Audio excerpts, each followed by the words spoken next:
Bien, equipo, un saludo cordial para todas. Vamos a dar inicio a la octava sesión del módulo de cuidado y promoción de salud en educación inicial.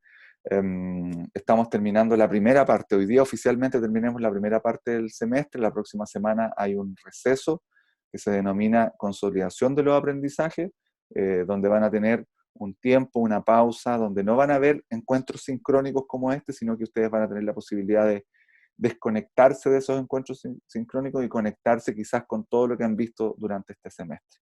La obtuve esta guía de textos escolares básicos, tercero, cuarto, quinto básico, porque son conceptos que tenemos que analizar y con mucha profundidad, porque ustedes deben conocer al menos los movimientos básicos. Por eso se llama así, es una guía de movimientos corporales básicos.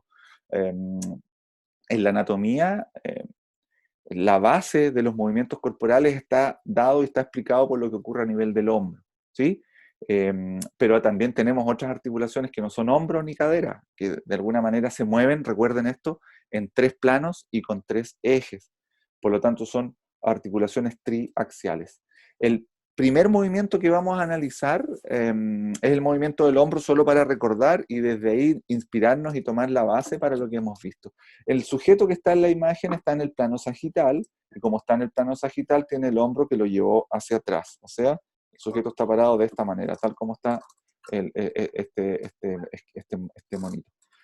Como está hacia atrás, recuerden que ustedes, para poder analizar esto, trazan un eje imaginario. No sé si me siguen ahí con la imagen.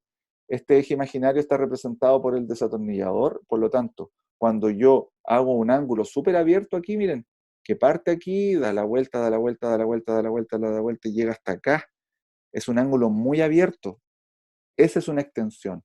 Pero cuando yo ese ángulo lo voy achicando y va disminuyendo el ángulo entre esta línea imaginaria y esto, miren, aquí ya disminuye, se va cerrando y se va achicando cada vez el ángulo, estamos hablando de flexión.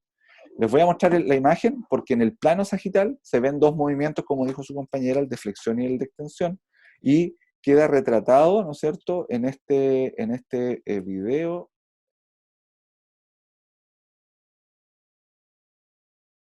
Empezaremos por los movimientos de flexión y extensión. El sujeto se colocará en bipedestación. El eje del goniómetro se situará a un través de dedo del acromion. El brazo fijo se colocará alineado sobre la línea axilar media del tórax. El brazo móvil se situará alineado sobre la línea media de la diáfisis humeral. Para valorar la flexión, le pedimos al sujeto que realice una elevación del miembro superior hacia adelante y realizaremos la medición al llegar a la máxima amplitud. Este movimiento tiene una amplitud aproximada de 180 grados. En el caso de la extensión, el sujeto realizará una elevación del miembro superior hacia atrás. Cuando alcance la máxima extensión, se realizará la medida. Este movimiento tiene una amplitud entre 45 y 50 grados. En la valoración de la abducción o separación y de la aducción o aproximación, el sujeto seguirá en bipedestación. El eje del goniómetro se situará en la parte anterior del acromion. El brazo fijo se colocará paralelo a la línea media external y el brazo móvil se situará alineado sobre la línea media de la diáfisis humeral. En la valoración de la abducción, el sujeto elevará el miembro superior hacia la parte externa. Cuando alcance la posición extrema de abducción, realizaremos la medición. Este movimiento tiene una amplitud aproximada de 180 grados. En cuanto a la aducción, este movimiento es factible si se asocia con flexión. En este caso, le pediremos al sujeto que lleve el miembro superior por delante hacia la línea media corporal y realizaremos la medición cuando alcance la máxima amplitud. En este caso, la aducción alcanza una amplitud entre 30 y 45 grados. Por último, vamos a valorar las rotaciones interna y externa de hombro. El sujeto se colocará en decúbito supino. El hombro a evaluar se situará en abducción de 90 grados, el codo en flexión de 90 grados y el antebrazo en pronación. El eje del goniómetro se situará en el codo, centrado sobre el olecranon. El brazo fijo se sostiene paralelo a la línea axilar media del tórax y el brazo móvil se alineará sobre el eje longitudinal del cúbito. En la valoración de la rotación interna, le pediremos al sujeto que gire el húmero hacia la parte interna. Cuando alcance la máxima amplitud, se realizará la medida. La rotación interna tiene una amplitud entre 100 y 110 grados.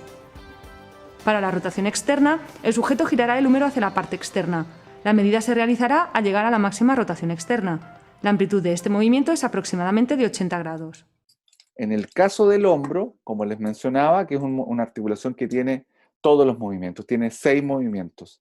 El de abducción y aducción, el de flexión y extensión y el de rotación interna y externa. Ese nos va a servir como guía, tal como lo plantea ahí. Pero ahora lo que vamos a ver son los otros movimientos de las otras articulaciones que no tienen la misma magnitud de movimiento que el hombro, porque recuerden que el hombro se mueve en todas las direcciones, como por ejemplo lo que ocurre a nivel de cuello. Y aquí yo voy a ir ayudándolos un poco para poder comprender. Primero, en el plano frontal, el cuello, visto de frente, se puede mover de dos maneras. Cuando uno dice no, por ejemplo, y mueve la cabeza de esta manera, lo estoy haciendo de manera exagerada, lo que está haciendo es inclinando la cabeza y el cuello hacia un lado e inclinando hacia el otro. Exactamente, si ustedes lo pueden ir haciendo, ese simple movimiento puro de llevar hacia la derecha y hacia la izquierda recibe el nombre de inclinación lateral derecha, inclinación lateral izquierda. Recuerden, aquí alguien podría confundirse y decir, profe, pero eso podría ser una abducción y una aducción. Y recuerden que la abducción y una aducción es cuando yo alejo un segmento de la línea media. Cuando alejo un segmento de la línea media. Pero aquí no estoy alejando ningún segmento, lo que estoy haciendo es mover la línea media. Y cuando muevo la línea media, en el caso del cuello recibe el nombre de inclinación lateral derecha, inclinación lateral izquierda. En el plano sagital, ahora me pongo de lado, yo lo que puedo hacer es decir sí ahora, porque ya dije no moviendo la cabeza completa, ahora voy a decir que sí, y cuando yo muevo el cuello y lo llevo hacia abajo, hago este movimiento, estoy haciendo un movimiento de flexión de cuello. Ya llevaríamos 3 movimientos. Y el cuarto movimiento sería el movimiento contrario, el movimiento de extensión de cuello. O sea, yo me paro en sagital y hago un movimiento de flexión y el movimiento de extensión. Ya tengo 4 movimientos a nivel del cuello. Y me queda un par de movimientos, que esto es una particularidad que tiene el cuello solamente. Ya Solo vamos a mí se quedó pegado.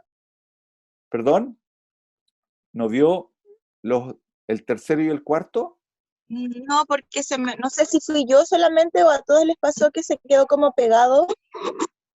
No se preocupe, voy con el tercer y cuarto movimiento. El tercer y cuarto movimiento es el movimiento en sagital.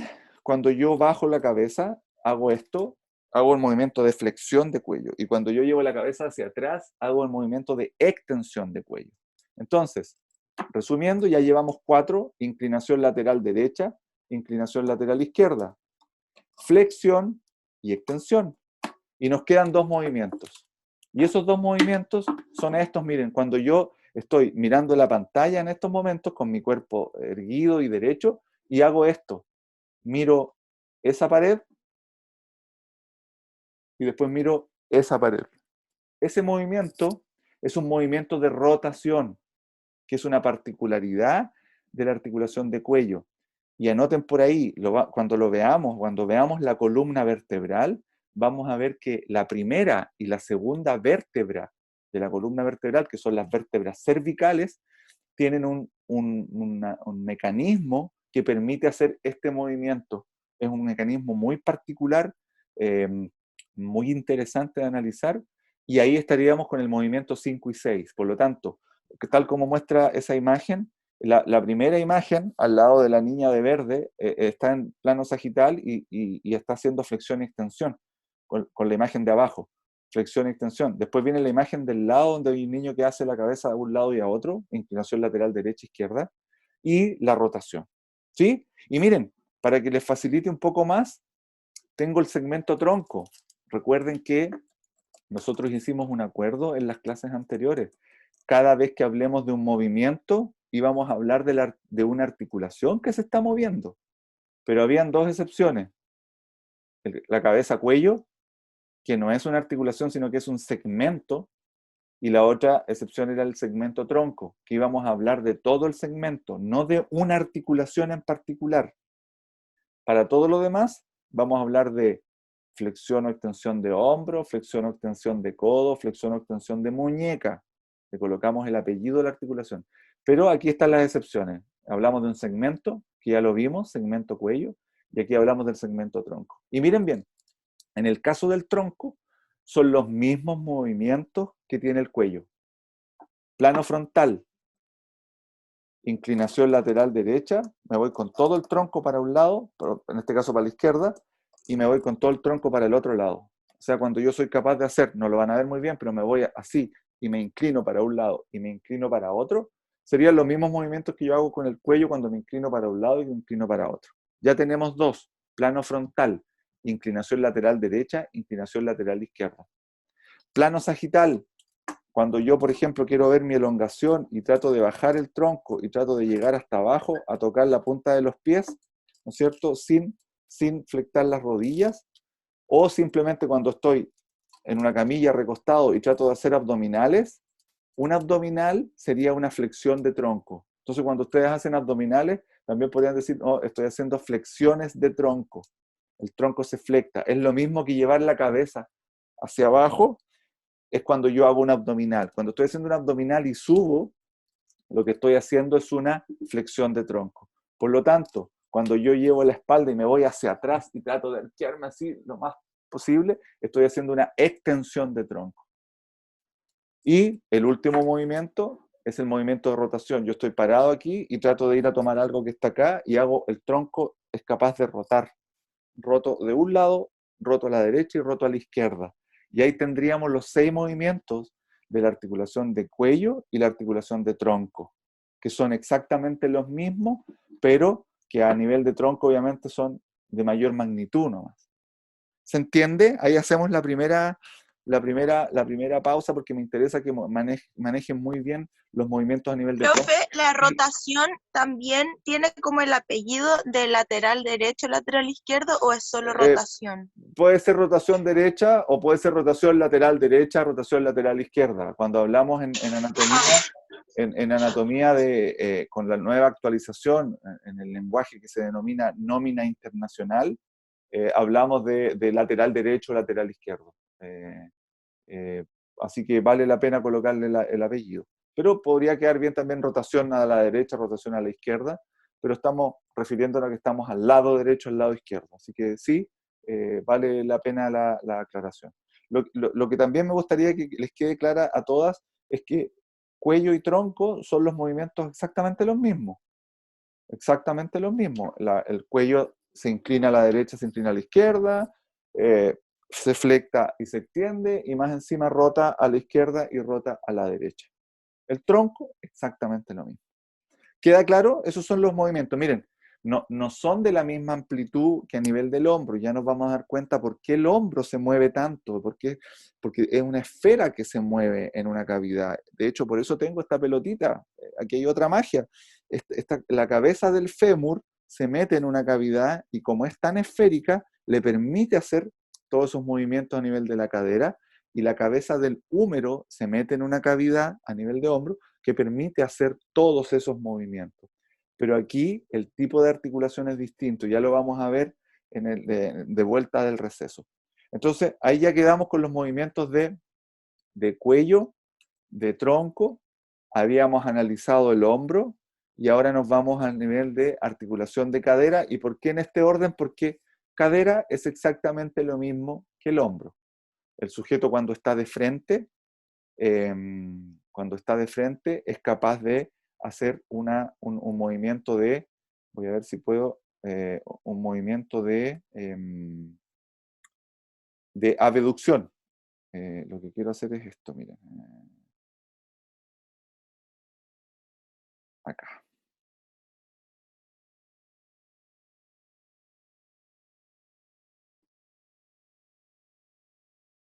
Ese movimiento que está ahí, ¿lo ven? ¿Se ve la señal? ¿Se ve el puntito Sí, se rojo? ve, Se ve el puntito puntito rojo. rojo. Ya, Sí. perfecto. Ese sujeto que está ahí está haciendo un movimiento de abducción. Esto que está aquí es una abducción, porque está llevando las caderas, está separando el segmento muslo y pierna, lo está alejando.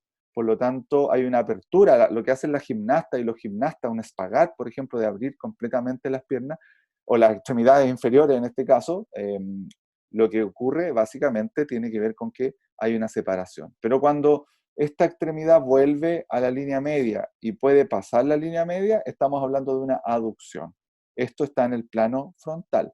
Ahora yo me cambio, acá miren abajo, estaba separado y finalmente terminó juntando las extremidades, por lo tanto hizo una aducción. Ahí está en el plano frontal. Estos dos monitos que están aquí estaban en el plano frontal. Ahora me voy al plano sagital y ubicamos al sujeto de lado, y cuando, por ejemplo, va marchando y lleva la extremidad completamente hacia arriba, lo que hizo fue una flexión de cadera. Y ahí uno puede observar en esta imagen, en este sujeto, una flexión de cadera, y también vemos que la rodilla está extendida, completamente estirada. Y aquí abajo ocurre exactamente lo mismo. Tenemos un sujeto que está en plano sagital, pero que hizo una extensión de cadera. O sea, tenemos la flexión más la extensión, la abducción más la aducción. Y nos quedaría el mecanismo de apagar el cilindro nicotinoso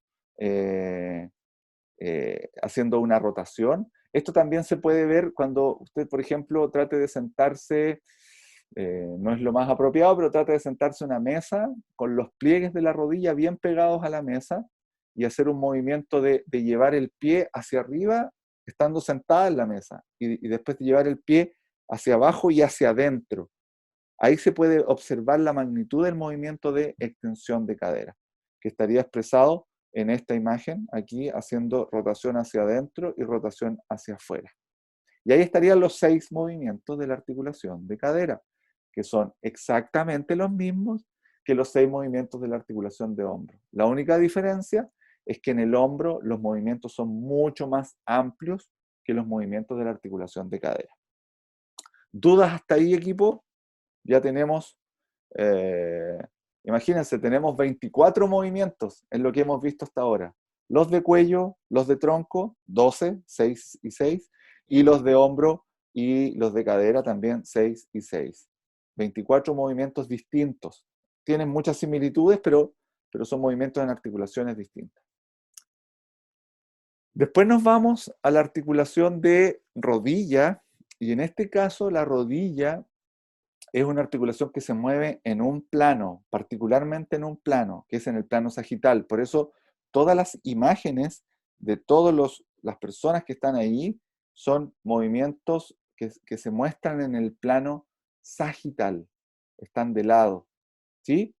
Y la rodilla tiene la capacidad de flectarse, como en esta imagen, aquí está flectada, y aquí la rodilla está extendida, estiradita. Aquí lo mismo, de esta señorita, la rodilla derecha está extendida y la rodilla izquierda, como muestra la flecha y como muestra esa línea punteada que representa al segmento pierna cuando se flecta. Aquí tendríamos una flexión de rodilla. Por lo tanto, la rodilla en estricto rigor se flecta y se extiende. Ahora, si uno es minucioso y detallista, se puede dar cuenta que la rodilla también, si uno la trata de forzar y la trata de mover, tiene un pequeño movimiento lateral y un pequeño movimiento de rotación, pero son pequeños movimientos que no se manifiestan como un movimiento articular, sino que son movimientos adaptativos que me permiten que la rodilla se vaya acomodando. Por ejemplo, cuando usted sube un cerro, cuando usted camina en un camino muy irregular con muchas piedras, la rodilla no puede ser rígida, entonces tiene unos pequeños movimientos. En el caso del codo, existe exactamente el mismo tema. El codo se flecta y se extiende. O sea, a los 24 movimientos que analizamos, le sumamos 8 más. O sea, tendríamos 32 movimientos en estas articulaciones. Vamos con la articulación de muñeca. A continuación veremos los movimientos de la articulación de muñeca. Primero, establecer la posición anatómica de referencia, que será muy importante para el análisis. Bajo esta lógica, en el plano sagital observamos el movimiento de flexión palmar o flexión. Pasamos por una posición neutra o extensión para llegar a la flexión dorsal o conocida también como extensión.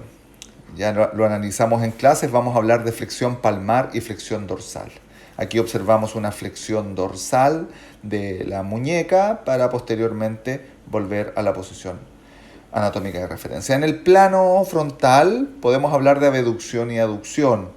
Es confuso y bajo esa lógica hablaremos mejor del movimiento de radialización, que es el que estamos observando, y el movimiento de cubitalización. Por último, y no solamente gracias y mérito de la muñeca, sino que una actividad en conjunta con la articulación de codo, parte de la articulación de codo, tenemos el movimiento de Pronación, como el que observamos ahora, y cuando volvemos la mano a la posición anatómica de referencia, estamos en el movimiento de supinación. La suma de todos estos movimientos nos permite un movimiento de circunducción. Este fue el análisis de la articulación de muñeca.